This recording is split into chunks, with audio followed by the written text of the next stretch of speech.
Just as the creation of a global governmental financial control body will only play into the hands of those seeking to create global government, so a global health emergency can only play into the hands of those seeking to create global governmental controls. And to think that there are not going to be some very significant tests of this type of governmental intervention, military and otherwise, in the lives of average citizens as the result of future pandemics and outbreaks,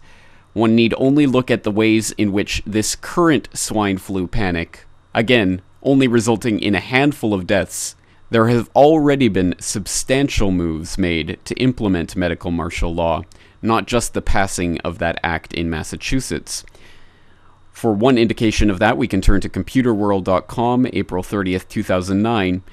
If flu threat rises, CDC wants pandemic coordinator in workplace. Another indication,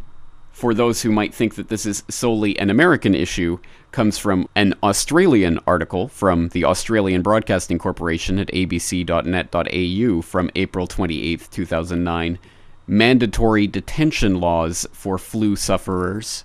And, of course, we also have the North Bay Nugget reporting from a Canadian perspective that talks about how the North Bay Parry Sound District Health Unit is setting up flu centers, which will in fact be mass vaccination centers in the event that emergency rooms become overwhelmed by pandemic flu cases.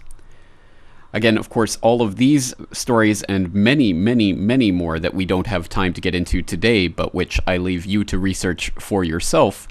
are just data points in a trail that start to form a picture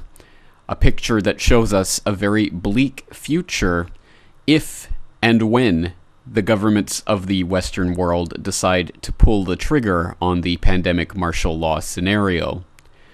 Again, of course, part of the martial law process, which we've outlined in previous episodes of this podcast, is to indoctrinate and gradually acclimate people to the implementation of martial law. So it's to be expected that the first implementation, or the first 2 or 3 implementations, will be small scale and generally seen to be mostly effective. Although, of course, there will be much hand-wringing in the media by people pretending to be on our side who will say that perhaps it's going too far to force people into vaccination scenarios or to quarantine them against their will.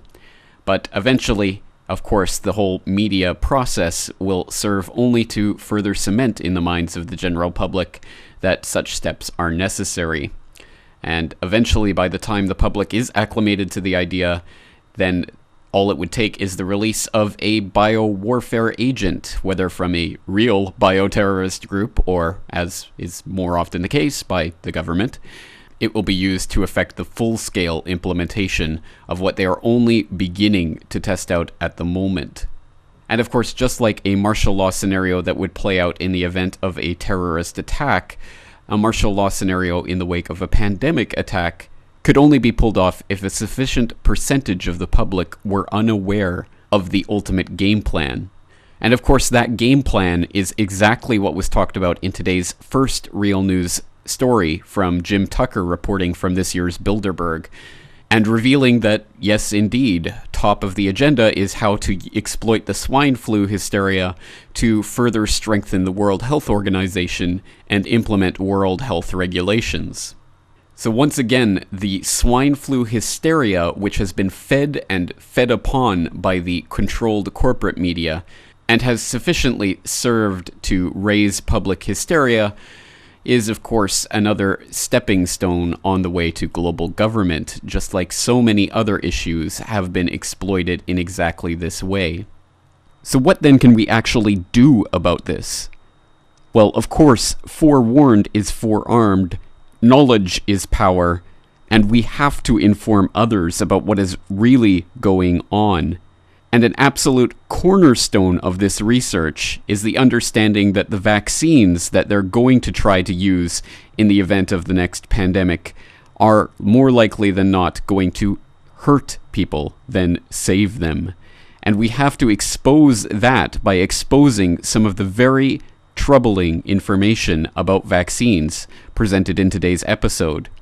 The fact that Baxter shipped out live bird flu to be mixed in with regular flu for the flu shots should be something that we should be screaming from the rooftops to anyone who will listen. That is one of the key stories that shows that even if this was a complete accident, in which case it would just be gross criminal negligence, the fact that it hasn't been touted, it hasn't been cited, it hasn't been written about or talked about in the controlled corporate media is itself a sign that there is a very troubling disconnect between the real world and the world that we are being fed through the TV news and the newspapers. The fact that the Baxter company has been accused of specifically trying to start a pandemic should be, in any reasonable world, the front page headline on every newspaper in the world until some accountability is to be had. But of course, as we know, vaccine manufacturers are given all sorts of indemnity against claims from people who have had ill effects from their nauseous substances. We have to break through and get people to realize that the vaccine manufacturers are very often the cause of the problems, not the solution. And of course, the 1976 swine flu vaccine is a good example of that. And the recent revelation that this swine flu may in fact have been developed in a vaccine experimental lab and just accidentally released should be another thing that draws the public's attention towards the fundamental issue of biosafety, which is something which is never mentioned in the news reports. It's always the general public who don't wash their hands or who don't take their flu shots that are to blame for millions of deaths.